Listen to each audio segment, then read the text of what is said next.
Oy, pinagtatalunan po ngayon ng marami nating kababayan dahil sa nag-anunsyo nga po si Pangulong Marcos Jr.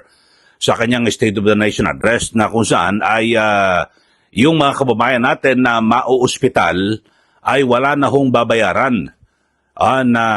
Sa ospital, yung tinatawag na zero balance billing na po. Alam ba, mako-confine ka sa isang ospital ay wala na ho ito, no? Lalo na po sa mga ospital ng gobyerno o ng Department of Health.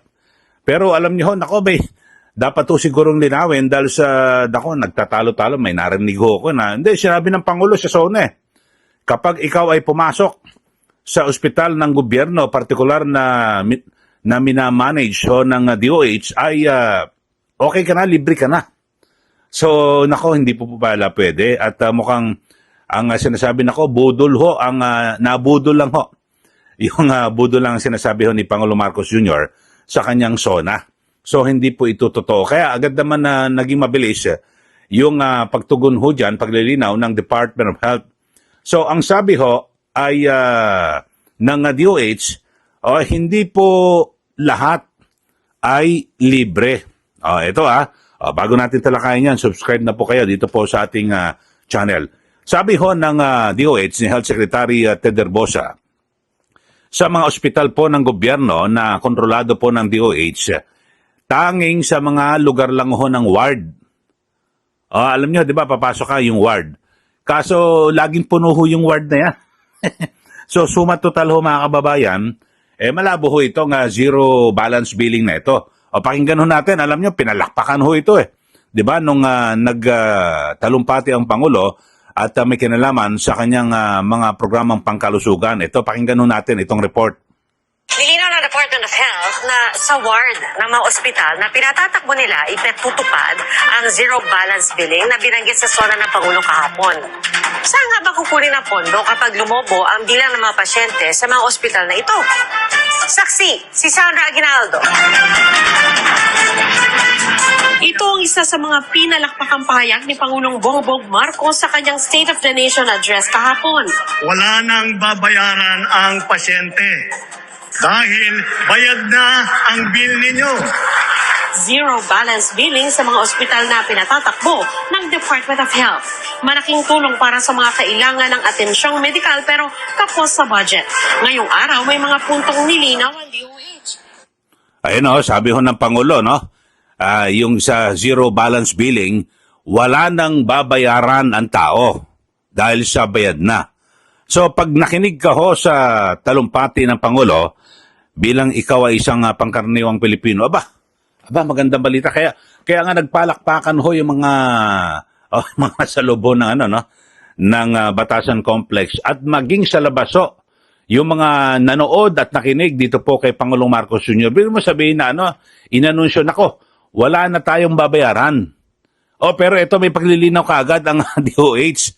Yung pala, merong kulatilya yon. Ito, pakinggan mo natin. Una, ipinatutupad lang ito sa 87 ospital na nasa ilalim ng DOH. Kabilang ang San Lazaro Hospital sa Maynila, East Avenue Medical Center sa Quezon City, Vicente Soto Memorial Medical Center sa Cebu City, at Southern Philippines Medical Center sa Davao City.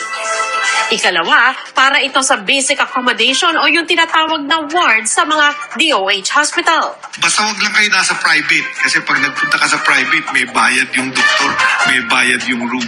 Basta nasa basic accommodation ka ng DOH, bayad na bill mo.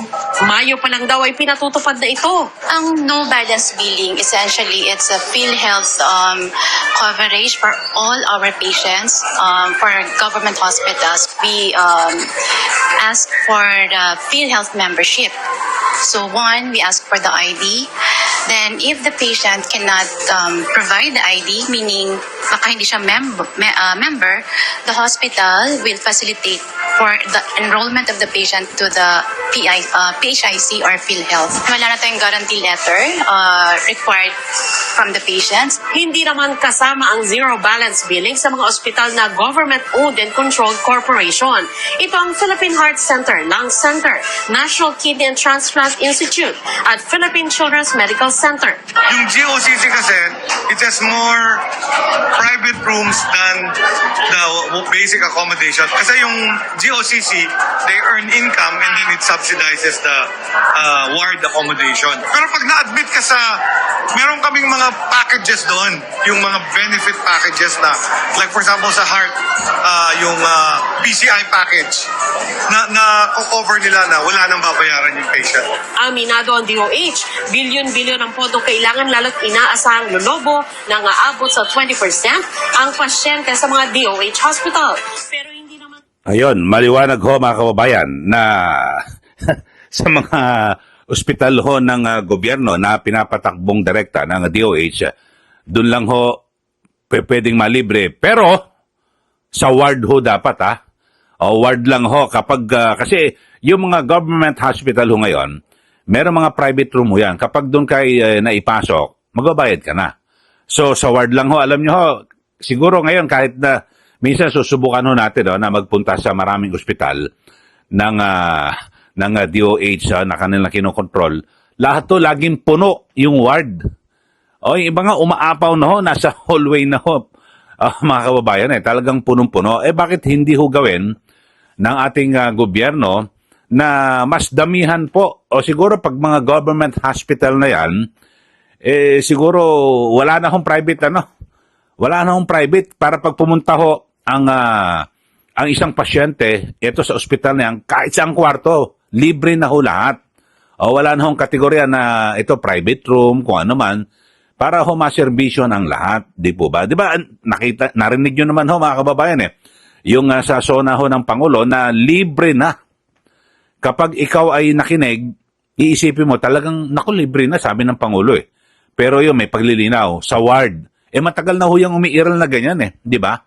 Na kapag pupunta ka sa government hospital, meron pong ward dyan, talagang wala kang babayaran sa pero bibili ka ng gamot. Kayo ho, napansin nyo ho ba yun sa ating mga nanonood dito po sa ating channel? Pupunta ka sa isang government hospital, libre nga ang kwarto, libre ang doktor, wala kang babayaran, pero ikaw ang bibili ng gamot. May mga ganyan ho, dapat matingnan ho ito ng ating gobyerno. Kasi, di ba, parang ipinagyabang ho ng ating Pangulo na libre yung tinatawag na zero balance billing. Hindi po totoo na lahat po sa pagkakataon na yan. Dahil sa, tignan nyo ho lahat ng mga binabanggit ito. 87 ho ito sa buong bansa ang kontrolado ng DOH. Pero, puro ward lang ho ang libre. At dito naman sa mga tinatawag na GOCC, yung Government-Owned and Controlled Corporations na ospital, halimbawa Philippine Heart Center. So, may yad ba rin ho dyan? Bayad. Alam nyo, yun pa naman, sana National Kidney, Lung Center, Philippine Heart Center, yung Philippine Children's. Bagamat meron naman hong kwarto doon na sabi natin na ward. Pero katiting lang ho yun. Subukan nyo ho, punta ho kayo roon, ay talagang lahat to, laging puno ang ward na yan.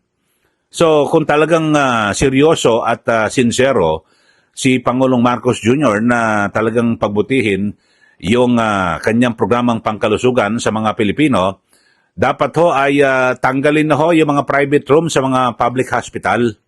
Para sigurado, pag pumasok ka, halimbawa, East Medical Center, sa PGH o kung ano man, pagpasok mo, wala ka na sabihin, oy, sa ward ako Hindi na. Dire-diretso na lahat, di po ba? So, sana po ganun ho, mga kababayan. Ito, yung parang, pang panggising lang ho, pero sa huli, parang pambudulo itong zero balance billing. Di po ba? Ang mahirap po kasi rito, baka umasa ho yung ating mga kababayan na nanood, nakinig sa SONA, tapos sabihin ko, oy, libre sabi ng Pangulo, tapos pupunta sa PGH, o sa mga ospital ng gobyerno sa nakontrolado ng DOH, tapos makipag-away. Tapos inirecord pa. Ito sabi ng Pangulo, libre. Zero balance billing. Libre dapat. Sasabihin, ito sa ward lang yan. Kaso puno ang ward Hindi lang puno. Punong-puno at umaapaw. So, yun lang ho mga kababayan. So, maliwanag ho At dapat ho mismo si Pangulong Marcos Jr. Sino kaya gumawa ng kanyang speech? Dapat wag naman dapat nilinaw na libre na ang mga kababayan natin sa ospital kapag kayo ay nasa ward. dapat itong maliwanag na ho di po ba? Zero balance billing sa lahat ng mga pasyente na kayo ay papasok sa ospital ng gobyerno na minamanage ng DOH pero sa ward. Yung pinaka-room, ward. Kasi alam nyo yung eksena sa ward Halimbawa, isang kwarto yon, mga 10 kayo, 10 kama. Di ba? Namin, tabi-tabi ho yun. Tabi-tabi. Tapos, iba-ibang kwarto, puro ganyan, mga 10, may 20, basta marami ho kayo ron, di ba? Ngayon ho, apaw ho yan. Talagang tignan nyo, wala akong aircon yan, siguro may electric pa naman. So talagang dun mo ramdam na ikaw ay mahirap, mga kababayan. Di po ba? Na talagang kulang na kulang ang binibigay na serbisyong pangkalusugan ng gobyerno. Di po ba?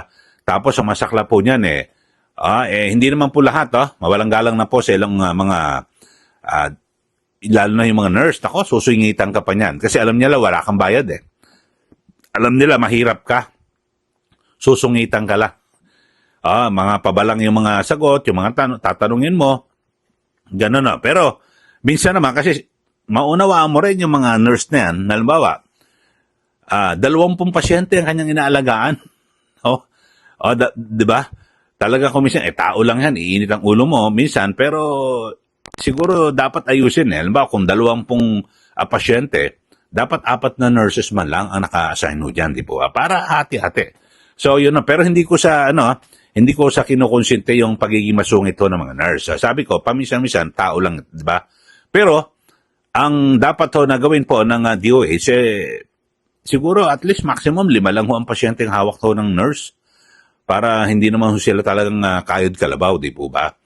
Tapos, ang masaklap po, talagang kapag mahirap ka, punta ka sa ward, talagang ramdam mo na napakahirap mo, Kaya yung iba marami po ang nangangarap na, punta tayo ron sa ibang bansa, sa Canada, o kung sa ibang mga bansa na talagang yung kanilang healthcare, o yung mga pangangalaga sa kalusugan, sa mga pasyente na kanilang mamayan, talagang napakatindi.